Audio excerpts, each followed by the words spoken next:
شروع کرتی ہوں اللہ کے نام سے جو بڑا مہربان اور نہایت رحم والا ہے۔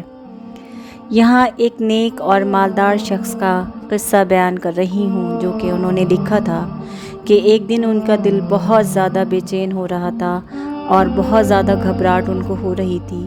ہر چند کوشش کی انہوں نے کہ کسی طرح سے ان کا دل بہل جائے اور ان کا بوجھ اتر جائے، لیکن ان کی بے چینی کسی طرح بھی کم نہیں ہو رہی تھی۔ تو پھر آخر تنگ آ کر انہوں نے سوچا کہ میں باہر جا کے ٹہلتا ہوں تو ادھر ادھر گھوموں گا تو ہو سکتا ہے کہ میری بے چینی دل کی جو ہے وہ کسی طرح سے کم ہو جائے۔ تو وہ باہر نکلے اور ادھر ادھر بے مقصد گھومنے لگے۔ اسی دوران وہ ایک مسجد کے پاس سے گزرے تو انہوں نے دیکھا کہ دروازہ کھلا ہے۔ فرض نمازوں میں سے کسی کا وقت نہیں تھا، لیکن بے ساختہ وہ مسجد کے اندر داخل ہو گئے اور انہوں نے سوچا کہ میں 2-4 رکعت نماز ادا کروں گا تو ممکن ہے کہ میرے دل کو راحت مل جائے۔ اور جب وہ داخل ہوئے مسجد میں تو انہوں نے دیکھا کہ وہاں پر کونے میں ایک صاحب بیٹھے ہوئے ہیں اور خوب رو رو کر اور گڑ گڑا کر دعا مانگ رہے ہیں اور وہ کافی بے قرار نظر آ رہے تھے۔ تو ان شخص کے ذہن میں یہ خیال آیا کہ یہ کیوں بیچارے اتنے پریشان ہیں، مجھے ان کے بارے میں معلوم کرنا چاہیے۔ تو وہ ان کے پاس گئے اور جب وہ دعا سے فارغ ہو گئے تو اس شخص نے ان صاحب سے پوچھا سلام دعا کرنے کے بعد کہ آپ کی کیا پریشانی ہے، آپ مجھے بتائیے کہ ہو سکتا ہے میں آپ کی کوئی مدد کر سکوں۔ تو ان صاحب نے کہا کہ میرے اوپر چند ہزار روپے کا قرضہ ہے اور آج اس کو ادا کرنے کی آخری تاریخ ہے اور میرے پاس کوئی ذریعہ نہیں ہے کہ میں اس قرضے کو اتار سکوں، تو میں اپنے مالک سے مانگ رہا تھا کہ وہ میری مدد فرمائے۔ تو اس شخص نے جب یہ سنا تو وہ بہت نیک دل اور رحم دل انسان تھا، تو اس نے اپنی جیب سے وہ چند ہزار روپے نکال کے ان کے ہاتھ میں رکھ دیے۔ تو جب ان صاحب نے وہ روپے دیکھے تو ان کی آنکھوں سے بے ساختہ ایک دم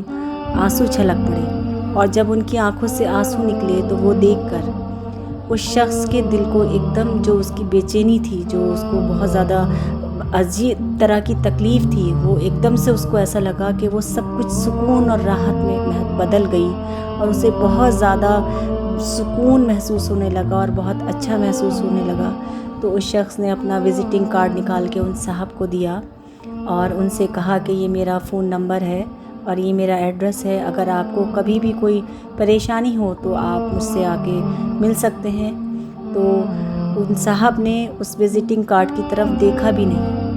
اور ان کو واپس کر دیا اور ان سے کہا کہ نہیں جناب، یہ میں نہیں کروں گا، کیونکہ میرے پاس اس اللہ سبحانہ و تعالیٰ کا پتہ موجود ہے جنہوں نے آج آپ کو بھیجا ہے۔ میں کسی اور کا پتہ جیب میں رکھ کر ان کو ناراض نہیں کر سکتا۔ تو آپ نے دیکھا کہ اللہ کتنی بڑی شان اور عظمت والا ہے اور وہ ایسے ایسے ذرائع سے اپنے بندوں کی مدد کرتا ہے کہ کوئی سوچ بھی نہیں سکتا۔ تو ہم پر بھی یہ لازم ہے کہ ہر پریشانی میں، ہر مصیبت میں ہم صرف اسی سے مانگیں اور اسی سے مدد طلب کریں، کیونکہ ہم اس کو چھوڑ کے اگر دنیاوی سہاروں کی طرف جائیں گے تو اللہ تعالیٰ بھی ہمیں دنیا کے اوپر ہی چھوڑ دے گا۔ تو ہمیں چاہیے کہ ہم دنیا کی سہاروں کو دیکھنے کے بجائے ہم اللہ کی طرف دیکھیں اور اسی سے مدد مانگیں، کیونکہ اگر ہم اس سے مانگتے ہیں تو وہ ہماری مدد ضرور کرتا ہے۔ جیسے کہ اللہ تعالیٰ نے سورۃ العنکبوت میں فرمایا ہے کہ جن لوگوں نے اللہ کو چھوڑ کر دوسروں کو اپنا مددگار بنا رکھا ہے ان کی مثال مکڑی جیسی ہے، وہ بھی ایک گھر بناتی ہے اور سب سے کمزور گھر مکڑی کا ہی ہوتا ہے، کاش کہ یہ لوگ جانتے۔ تو کتنی خوبصورت بات اس میں کہی گئی ہے اور مکڑی کی مثال دی گئی ہے۔ آپ لوگوں کو پتہ ہی ہے کہ مکڑی کا گھر کتنا کمزور اور نازک ہوتا ہے۔ تو اللہ تعالیٰ ہم لوگوں کو اس بات کی ترغیب دے رہے ہیں اور یہ سکھا رہے ہیں کہ ہمیں صرف اللہ کو ہی اپنا مددگار جاننا چاہیے اور اسی سے مدد طلب کرنی چاہیے، اس کے علاوہ کسی اور کی طرف نہیں دیکھنا چاہیے۔ اگر ہم ایسا کریں گے تو ہمیں دنیا اور آخرت میں دونوں جگہ فتح اور کامرانی ملے گی اور ہر مسئلہ ہمارا دور ہو جائے گا۔ تو اسی دعا کے ساتھ اس ویڈیو کا خاتمہ کرتی ہوں کہ اللہ تعالیٰ ہم سب کو اسی سے مانگنے کی توفیق عطا فرمائے، آمین۔